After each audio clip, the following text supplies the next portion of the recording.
The great conflict of the ages is about to intensify. But remember the words of Jesus. In me ye might have peace. In the world you shall have tribulation. But be of good cheer. I have overcome the world. Would you like to know how to exercise courage and fight the good fight of faith? Listen to this devotional. Conflict and Courage, a daily devotional by Ellen G. White. Giants in the land. There were giants in the earth in those days. Genesis 6, verse 4.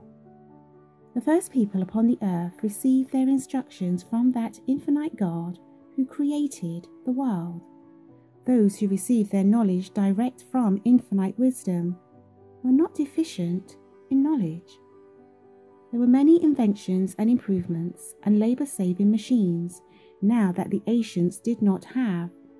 They did not need them. Men before the flood lived many hundreds of years, and when 100 years old were considered but youths, those long-lived men had sound minds in sound bodies.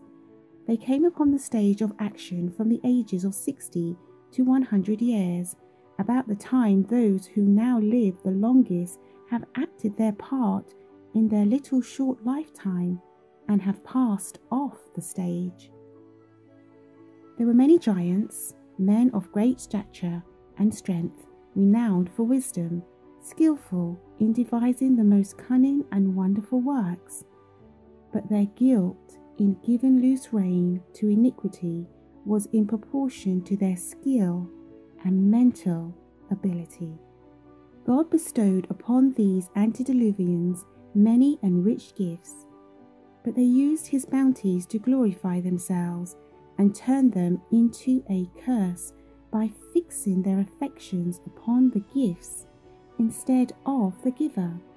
They employed the gold and silver, the precious stones and the choice wood in the construction of habitations for themselves, and endeavoured to excel one another in beautifying their dwellings with the most skilful workmanship. They sought only to gratify the desires of their own proud hearts, and reveled in scenes of pleasure and wickedness. They became corrupt in their imagination because they left God out of their plans and counsels. They were wise to do what God had never told them to do, wise to do evil. They used the probation so graciously granted them in ridiculing Noah. They caricatured him and criticized him. They laughed at him for his peculiar earnestness and intense feeling in regard to the judgments which he declared God would surely fulfill. They talked of science and of the laws controlling nature. Then they held a carnival over the words of Noah, calling him a crazy fanatic.